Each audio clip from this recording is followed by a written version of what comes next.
Hello and welcome back again. Now what we're going to do is look at a quite wide array of variations of generating combinational logic using procedural blocks. We're going to start off with some quite simple examples, similar to the ones you've seen before, then go to more complex examples, particularly using case statements and one using for loops. So first of all, let's start with these simple examples. And I remind you the way to interpret all of the examples I'm giving here is to simulate in your mind the code, work out what its behavior is, then identify the logic element that'll have the same behavior. So let's look at this example on the top left here. Always at A or B or C, a sensitivity list in which if A or B or C change in either direction, the block gets triggered or executed. Begin if A foo equals B or C, else foo equals B, X or C, end. Notice here we actually really only have one block, one piece of code in here. So we don't need actually the begin and the end in this simple example, but it's here anyway. Well, what does this specify? That's relatively straightforward. It's specifying a mux because that is the logical element that has the same behavior as the if-else statement. And also this is together with the input logic for the OR gate and the XOR gate. Let's look at the example down below here.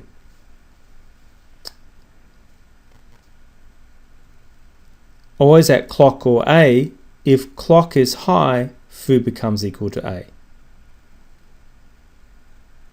There's no else here, so if clock is low, what are we implying? That foo stays the same, that is, it's stored in a memory. But what piece of hardware has this particular behavior? The piece of hardware that has this behavior is a latch. Right, why is that? We recall in a latch, while clock was high, if A changes, foo changes. The output is preserved once clock goes low. You can see that here, because after clock goes low, foo can no longer change, that is, it's in a memory, and that memory is a latch.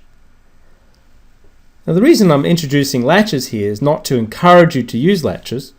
You might recall, I discourage you from using latches for a very specific reason. That is, it can be very hard to fix hold violations with latches. But the reason that I'm doing this will be illustrated on the next page. So here's the example on the top of the page before, but I've forgotten to put in the else statement.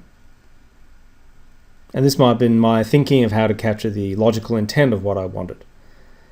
So I think I'm describing a mux with some logic, but what I'm accidentally doing is specifying an unintentional latch buried deep within my logic. And that is this latch here. It's got this OR gate as its input. And notice the clock is connected to the logic signal A. It's not connected to the clock. This means that we're driving the clock here from some logical output somewhere else. It might even be the output of a glitchy piece of combinational logic, which means A could be going up and down quite rapidly, leading to all sorts of timing problems within this particular latch in the actual design. So since A could be the output of glitchy logic creating a glitchy clock, I might get unpredictable errors in the actual logic with real delays, real setup violations, real hold violations, and so on. And note, I could have those errors in the actual logic even if the RTL works fine pre-synthesis. Why? Well, the RTL pre-synthesis does not produce the glitchy behavior of real logic. It has zero delays in the logic, so it won't tell you about this problem. Where you'll catch this problem is in synthesis, and we'll come back to that in a later submodule. So the point is here that you've got to prevent these unintentional latches from coming into your design. And particularly for new designers, it's very easy to do this accidentally. The way to make sure you don't do this is in every non-clocked procedural block, make sure every variable is assigned no matter how the block is executed. No matter what combination of inputs are presented to that block, every variable that's assigned within that block is assigned. If you don't assign a specific variable, you're specifying memory, i.e. you're specifying an unintentional latch, which in the real hardware can have this really bad behavior that can cause the chip basically not to work. So again, later we'll describe how to detect this during the synthesis run. But for the moment, we're going to avoid unintentional latches in all the examples that follow. So let's introduce the case statement. We haven't seen the case statement before, at least with intentional analysis. What I'm going to do here is describe how it works. Let's look at this briefly here. We have always at star using the verilog21 triggers for combinational logic. Case A, matching against one of the alternatives on the left hand side here. If that match occurs, we execute what's on the right hand side and then jump to the end. Let's write that out. So this is how a case statement works.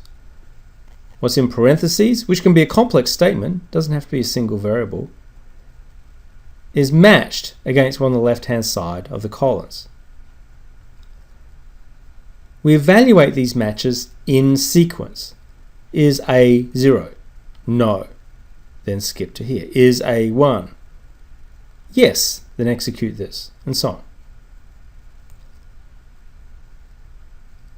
On a correct match, the statement on the right hand side is executed. And then we jump to the end case statement. We jump to the end of the case statement. This is different from the behavior of similar structures in many procedural languages. In many other languages, all potential matches are executed. Here, only the first good match is executed. That makes this more useful in specifying hardware. If none of the named matches produce a match, then, and if there's a default statement, you don't have to have a default statement, then the default statement is the one that's triggered and executed if we haven't triggered on one of these, matched one of these up here. And I remind you, a very good reason to use defaults as a general rule is they help you prevent latches. Here the default makes sure that no matter what combination of inputs we have, B is assigned every time this code is executed, thus preventing unintentional latches.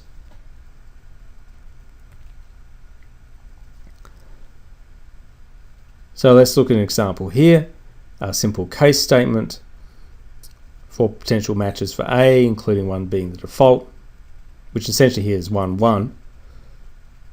What are we building? What are we specifying with this case statement? Well, we're specifying a multiplexer with C, D, E, and F connected to the inputs. If A is 0, we select C, and so on.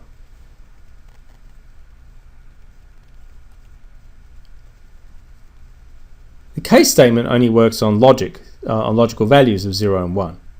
Case X also permits matches against Z, high impedance, which won't be useful to you, and X, don't care. So in this example here, we have case X specified here. That allows us to put X's in the left hand side. So if A is 1X, then B equals E gets executed. By the way, does this example have an unintentional latch in it? No, it doesn't. For all possible combinations of A, or of combinations of zeros and ones at least, B is assigned. Because the 2-B1X statement covers both 1, 0 and 1, 1. So this is the multiplexer being specified.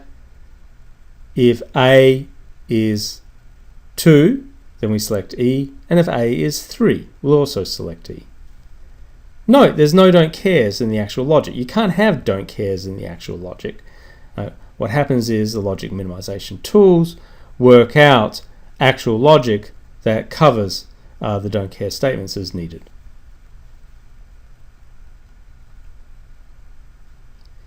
Here's another example. This is a slightly different behavior than the ones we looked at so far. Case X here, again with a simple input A, has two possible matches and a default. The first one is 1xx, second one is x1x. Here we're specifying priority logic. That is, if bit 2 of A is 1, then we want to use the first match, no matter what the other two bits are. Hence we're giving priority to bit 2 of A. But nonetheless, if you ask yourself what is being specified here, it's again a multiplexer. We have 3 bits on A, so it's an 8-input multiplexer. And if bit 2 of A is 1, that is, we're selecting either inputs 4, 5, 6, or 7, we want the output to be connected to B, that is, we're giving priority to bit 2 of A. Going on, we have this match here of A against x1x. This could also have been written 0, 1x to get exactly the same result. That is, we're now giving priority to bit 1 of A, though it has a lower priority than bit 2 of A. So the next two inputs are connected to C. Finally, anything else, any unspecified inputs, are connected to 0. So input 0 and input 1 are connected to 0. Now, given the nature of the priority here, it also could be written as an if-else statement, as described down here. And this very explicitly brings out the priority. If A2 is high, out is equal to B, else if A1 is high, or A is equal to 0, 1x, out is equal to C, else out is equal to 0. These two statement blocks have exactly the same behavior and would produce identical logic. The converse of a multiplexer is a demultiplexer. That is, taking in one signal or a few signals and having an output more signals. So here's a simple example. We've got in going to this demultiplexer based on the selection S as per the truth table in the bottom left. If S is 0, Z0 is connected to in and Z1 is 0. If S is 1, the reverse happens. I've started specifying the case statement up here. And again, as a general rule, I tend to use case X, so in this example, case also works. If S is 0, we just take it from the truth table in the bottom left. If S is 1, then again we just take it from the truth table in the bottom left. Notice here that both outputs are assigned for all possible matches on S. That is to prevent unintentional latches.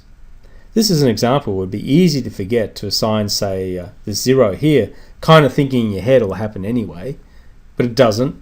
And what you'd be doing then, if you didn't assign this 0 to Z0 down here, then you'd be specifying an unintentional latch on output Z0. Okay, here's another example. Here you can actually give a name to this, though the concept that's being described here might not be familiar to you. Again, we have a decoder here. We're producing more bits on the outputs than bits on the inputs.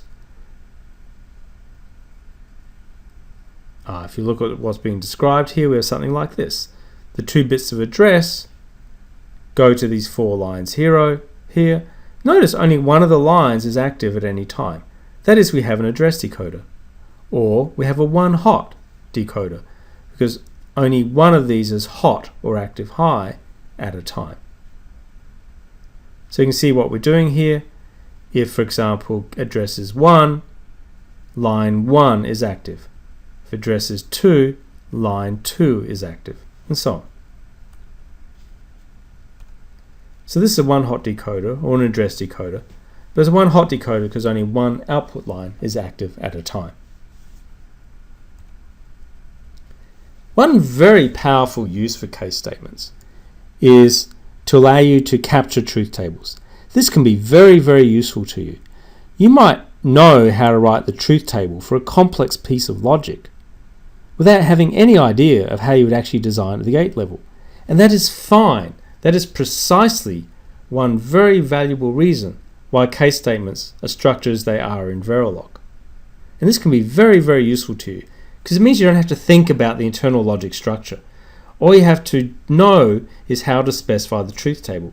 And I encourage you, if you get stuck on a piece of combinational logic, you don't know how to specify it, then just list the inputs, list the outputs, write the truth table, and convert that to a case statement. And this is a very powerful and useful concept to you in capturing complex design scenarios. And this is why this is sometimes referred to as behavioral code, because we're just specifying the behavior without worrying at all about what the internal structure is. So here's a simple example for you. In the timing notes, I talked about grey code counters. And you might have thought, well, how do I design the adder for a grey code counter? How do you arrange the gates so that you always go through this defined sequence of steps of counts where only one bit changes at a time? Well, the point is you don't have to know how to do that. Let me illustrate this here. So a reminder on the right here, what a grey code counter is. That is, the count is coded in a way that as we sequence ourselves through the count, only one bit changes at a time. Most explicitly, as we go from 1 to 2, all we do is flip the low order bit, flip the high order bit, and as we go to 2 or to 3, we then flip the low order bit. Not the normal counting sequence, but one that was very useful in those FIFOs used to go between different clock domains, so as to prevent hazards on the way these counters are used. So that was the count sequence. We can write the logic for this as a truth table. The input to the logic block is count. The output is next count. So if count is 0, we want the next count to be 0, 1. If count is 0, 1, we want the next count to be 1, 1, and so on. Well, now that we've worked out what the truth table is for this, we can then write that as code using a case statement. So case on count. If count is 0, 0, next count is 0, 1, and so on.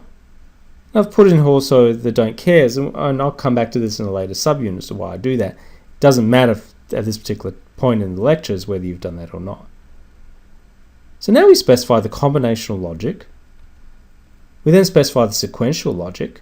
There's always that positive clock count becomes equal to next count. And we've now built the grey code counter that we need for those FIFOs. And again, we've done this simply from the behavior at the truth table level. We don't have to have any idea at all how to implement such a messy adder, because that's what this is. It's a funny adder at the gate level. We don't have to worry about it at all. The synthesis tools will work out a pretty optimal design for this particular example. Again, this is a very powerful structure to you. If you can write the truth table, that is, list the inputs, list the outputs, describe the next set of outputs from the current set of inputs, then you're done. Capture as a case statement and you're done. This can be very useful to you if you get stuck on how to implement something or simply want to avoid going through lower levels of design. So here's an exercise for you. I've drawn a logic structure on the left. Notice here I've actually used subfields, subarrays from vectors.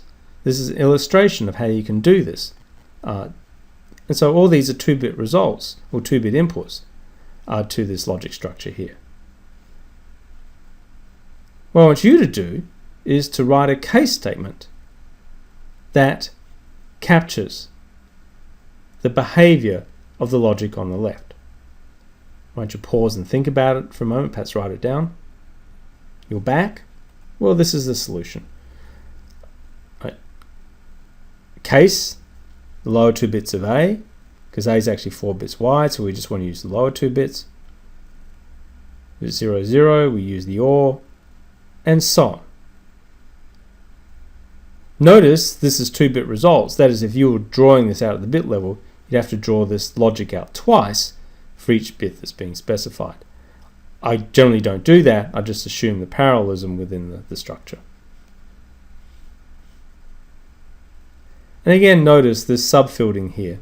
That is, we're selecting only 2 bits from a wider vector as the match for the case statement. Here's another exercise. This shows the value of using don't cares in a structure when you truly don't care. So here I've specified the logic on the left for a one-hot decoder. We have these one-hot lines coming in, and I want to know which bit was hot. Again, this is a classic example of just writing the truth table, though I haven't shown you the truth table here, and mapping it onto the case statement for a piece of logic, which would take me quite a bit of an effort to work out a structure for at the gate level. I don't have to worry about it, just write the truth table. So the truth table again is telling me which bit of A is hot. Since the purpose of this is to be this decoder, where I want to know which bit of A is hot, in my logic, I'm assuming that I'll never get an example where 2 bits are hot at the same time. It's been designed elsewhere to prevent that, or no bits are hot. There are other parts of the design that prevent that from happening. So my default here, which I need to prevent latches, is simply saying I don't care about the other values. I know that A will always have 1 bit hot, so I simply don't care about other combinations of A. Well, then this can be very useful to me to minimize the amount of logic. Even if I said default y equals 0, I'll actually end up with much more logic than the case here when I've said default y is equal to x. Let's actually derive the logic. So here's the Carnot map that corresponds to this particular truth table or case statement.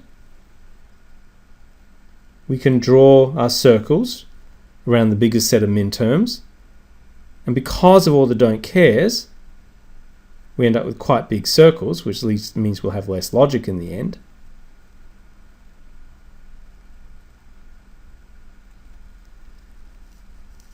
Notice I'm only doing this for bit y0. I could also do this for bit y1. And what we end up here is the logic at the bottom there from consideration of the circled Carnot maps. And again, because of the use of don't cares, we'll actually end up with less logic than if we said, for example, y had to be 0 for all these other alternatives.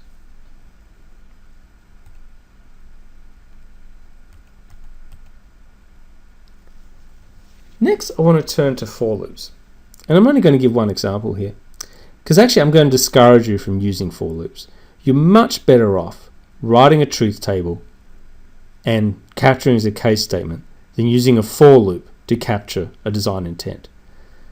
The reason for that is usually when I see someone using a for loop, they're taking what would be a for loop in the C code and hoping it'll work as a for loop in the Verilog.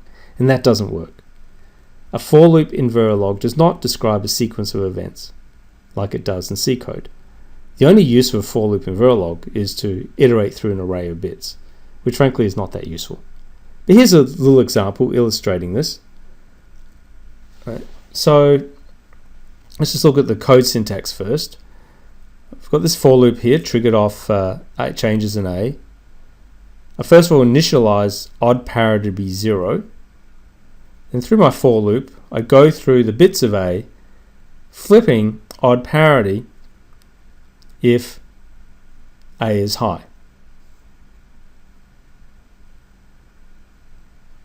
To do this, I had to declare A. I decided to make A parameterizable. That is, A is a constant. That is, the size of A can change depending on this parameter, which is very similar to the idea of a constant in other procedural languages. I've got this index variable for this for loop, and also I could specify n in the for loop.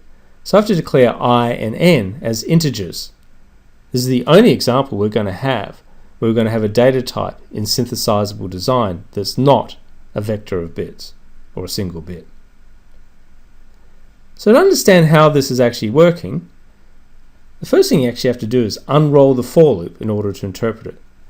That is, write it out for a equals 0, a equals 1, a equals bar, and so on. In this case, there are 8 values of AI, so you'd end up with 8 if statements in sequence. Notice, and then what you do is just build the logic from top to bottom that is really specifying logic from left to right.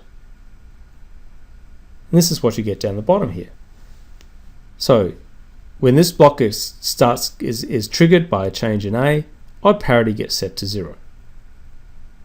The first iteration of the for loop, when I is 0, says if AI is high, invert odd parity, this is inverter here, else leave AI the same. Notice I don't actually need the else because that is implied by this default up here of initializing odd parity to 0. So 0 just gets propagated through if A0 is 0, if A0 is 1, we select the inverse of 0. Then we have the next iteration of the for loop. That is when I is 1, if A1 is 1, we want to invert odd parity, which currently is here. Otherwise, we just pass odd parity through. We keep doing this for all the bits of the for loop until we reach the last bit, and then we produce this variable odd parity. What this is a parity generator, not a parity bit generator. It's just calculating what the parity is of the vector A. If the parity is odd, then odd parity equals 1. I'm also illustrating a couple of other things here. One is this idea of initializing variables in within the procedural block, not within the code as a whole, within the procedural block, in order to prevent unintentional latches and to capture the correct behavior. Notice also that odd parity might be assigned multiple times as the procedural block is executed. This is fine. What we're doing here is that initially this is odd parity, then that is odd parity, and so on until this is odd parity. This is the real signal we'll be calling odd parity in the final design. In the Verilog simulation, if you plot out odd parity, this is what you'll be plotting out on the right here. But this overriding of the internal variable is fine. It's basically specifying the logic from left to right until we get the final value of what odd parity is. It's very convenient rather than having to give names to all these internal signals where we don't really need their names because we don't use them anywhere else in the design. We'll actually see this quite often where we keep overriding the value of a variable in order to produce its final value. And what we're really doing is building a chain of logic, such as being described here.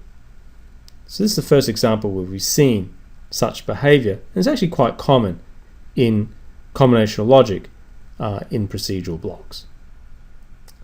But again, going back to my original point, there actually is better and easier ways to specify this code. In fact, if you recognize the structure, you could just use an OR gate, but and that would be a lot quicker and easier to type out than this. But nonetheless, sometimes you get a little stuck, and you can think of a way of working out something by iterating through an array of bits. And iterating through an array of bits is the only valid use for a for loop. And I've also introduced you here the concept of parameter to specify bit width specification that you can change later in the design. And here I'm really hitting home in this. The only valid use for a for loop is to iterate through a fixed array. And I actually encourage you not to use for loops, because usually what I see is someone using a for loop to specify control, and that's not what it's for. Later I'll describe how if in the C code you have a for loop, means in the actual hardware you might have a counter.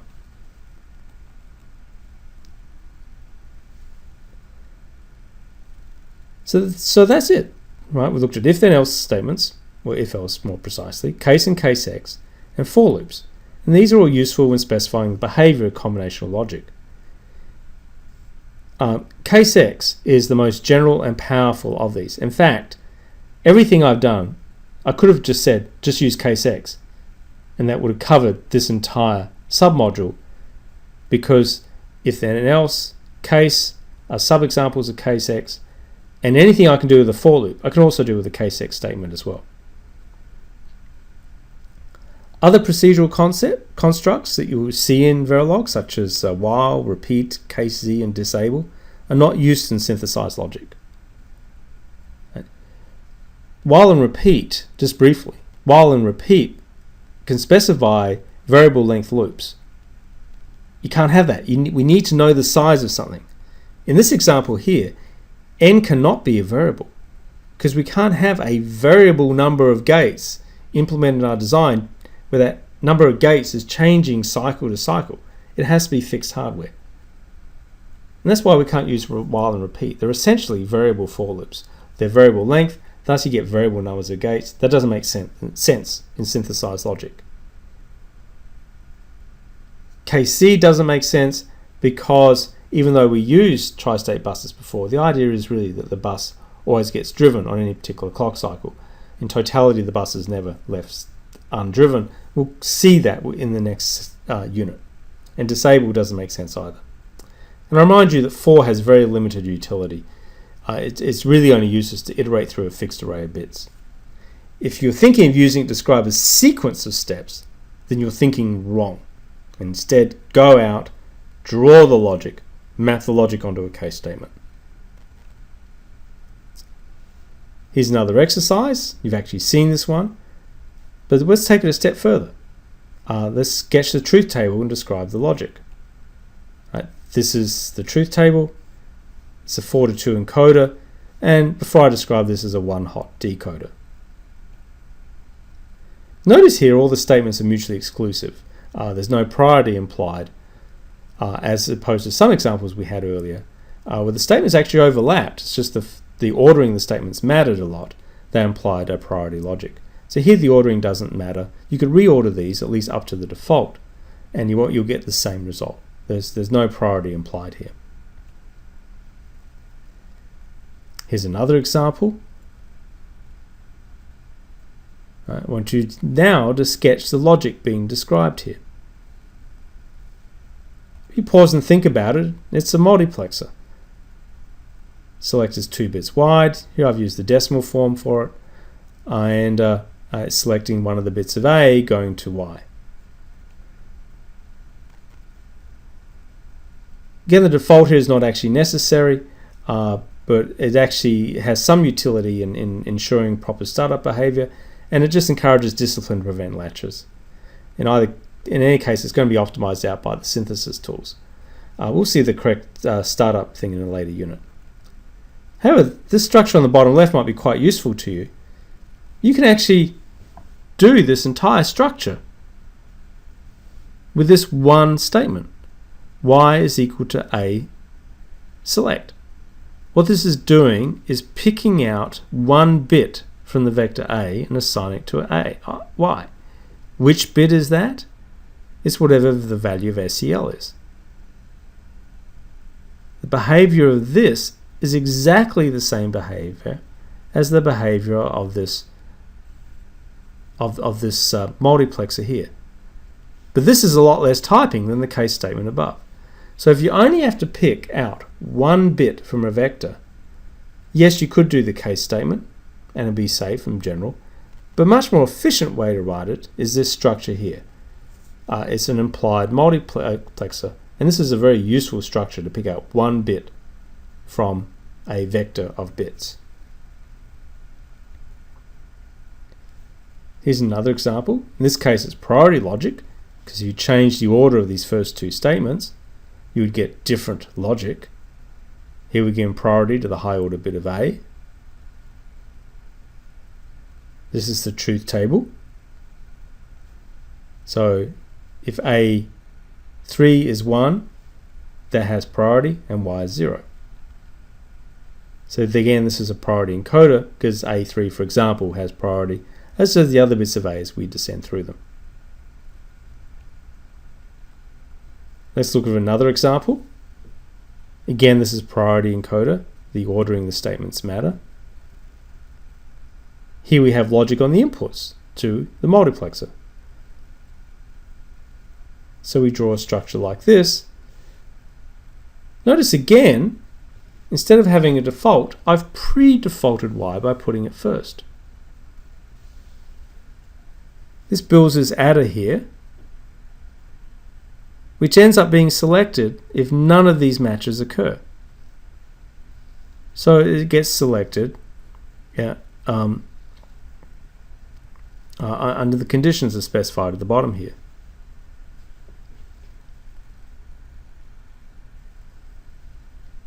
Again, we could have just written this default Y equals B plus C and gotten exactly the same result. But here I'm illustrating you can also obtain the default by initializing variables. And this is illustrating how overriding Y, because we assign Y twice here, we assign it once in this statement and once in this statement, builds out logic right to left. This first statement here builds out this piece of logic. And if Y changes, that's fine. We're not going to name the signal Y. It's the final Y that ends up getting the name and what you'll see on the simulator screen. And this case statement may or may not overwrite this value of Y.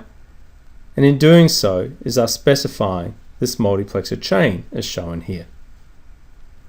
So again, this initialization can be quite useful to prevent latches and to specify a chain of logic as we go left to right, eventually working out the final value of Y.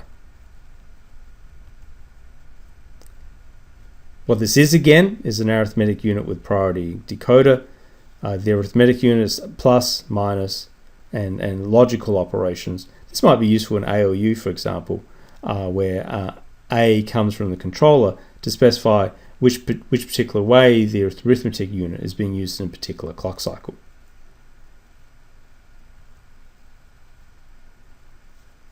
Again, emphasizing this initialization of Y prevents unintentional latches, much like default does, and also builds out the logic left to right as we execute the chain of assignments to Y top to bottom in the code.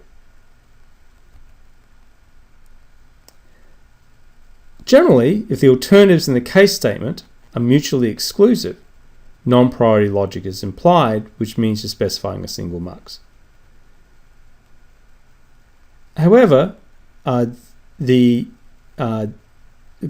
non-priority logic tends to be slower than non-priority logic because you might be specifying a chain of muxes as being implied here. This is not that big a deal, but it's just worth me pointing out.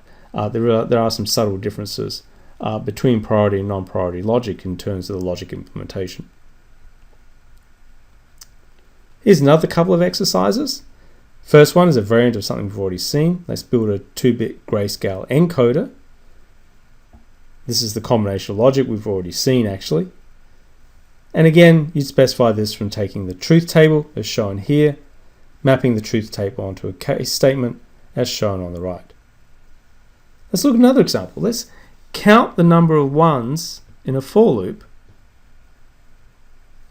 So we can have this piece of combination logic that has an input A and the output, that's the number of ones in A. Again, we're iterating through a vector of bits here. This is the only valid use of a for loop. So here's that example. Always add A, start count at 0, iterate through the for loop. For every iteration of the loop, add AI to count. This is the same as counting the number of ones in A, because if AI is 0, count 1 increase. I has to be an integer, it's control for the for loop. And because count is assigned procedurally, so type reg. Notice here we're not building a counter that's counting once per clock cycle. We're just specifying the behavior of a piece of combinational only logic that is performing this function. Again, the other way I could have written this out is a truth table. That is, if case on A, if A is 0, count as 0. If A is 1, count as 1. If A is 2, count as 1, and so on. But that's more typing than the example with the for loop. So I save myself a little bit of time using the for loop. So I could have also just written this out as a truth table and used the case statement. And in fact, if you're stuck, remember, I encourage you to do it this way. So that brings us to the end of this submodule. We looked at how if-else statements and case-x statements, being the most general situation, allow us to build muxes and alternatives that really are variations on muxes. We looked at a for loop whose only valid use is to iterate through an array of bits. And I remind you that you have to make sure that for every combination of inputs to the combinational logic, every output is assigned so as to prevent unintentional latches. If you let these unintentional latches go through to post-synthesis, then you're really creating logic that won't actually work. So now what I'd like you to do is go do the quiz for this submodule before proceeding to the next submodule. Thank you very much.